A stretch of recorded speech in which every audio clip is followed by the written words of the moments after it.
New Year's Eve parties along with the fireworks can be a lot of fun for welcoming in 2020, but what's fun for us can be downright frightening for our pets. That's why it's so important to keep them safe and secure. The SPCA's Dr. Gautreaux joins us with some tips in order to keep your pets not from getting scared, not freaked out for the fireworks. Yes. Because this is really common. It can happen to pets of all ages, young and old. What do you do, Sarah?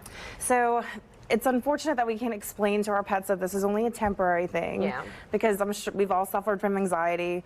It's a very real emotion for animals. And so the best thing is for them to have a safe space to escape to.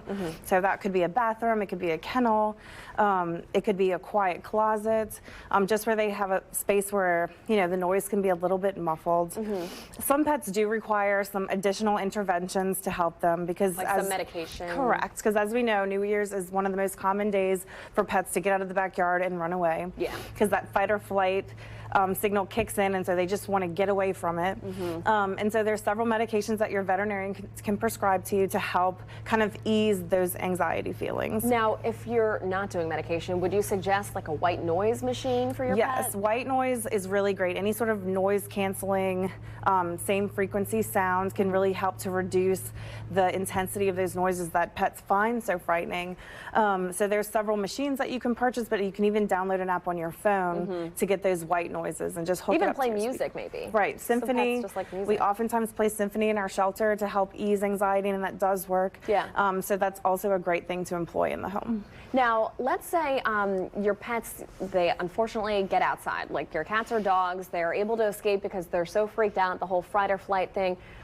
Should you make sure they're wearing a collar, microchipped if possible? I know it's kind of late for that on New Year's Eve, but hopefully that was already done. Hopefully microchips were done. Anytime an animal runs away, every single veterinarian has a microchip scanner, so that's the best way that you can get your pets back to you. If you do have a microchip in your pet, you definitely want to check and make sure that it's registered to the right name, address, phone number. If your pet doesn't have a microchip and your pet's lost on the street, you can always bring your pet to the Louisiana SPCA that's found, and we'll do everything we can to reunite that pet with its owner.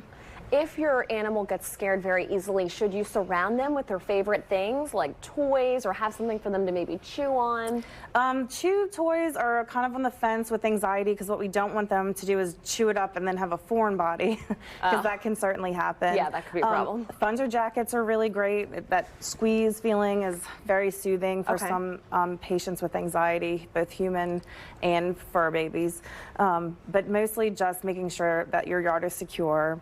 Give them a safe place to escape to. So if your pet is typically outside, it might be a great idea to bring them indoors just for tonight because we just don't want that pet to get out and get hit by a car. This is an important tip I was reading. Don't punish your pet during high stress times. Correct, because any sort of punishment, that'll just make anxiety worse for that pet because they don't see it as them hurting you. They're not doing anything, any destructive behaviors maliciously. That's just how they deal with their stress. And most importantly, don't take your animal out to a fireworks show. Yeah, just please try to keep them home with you. They want to be home. They don't want to be out on the levee. They don't want to be out at a block party where everything's exploding. That's very frightening for them. Definitely. So, all right, Dr. Gautreaux, thanks for being here for those helpful tips. Thanks so much for having us. We appreciate it.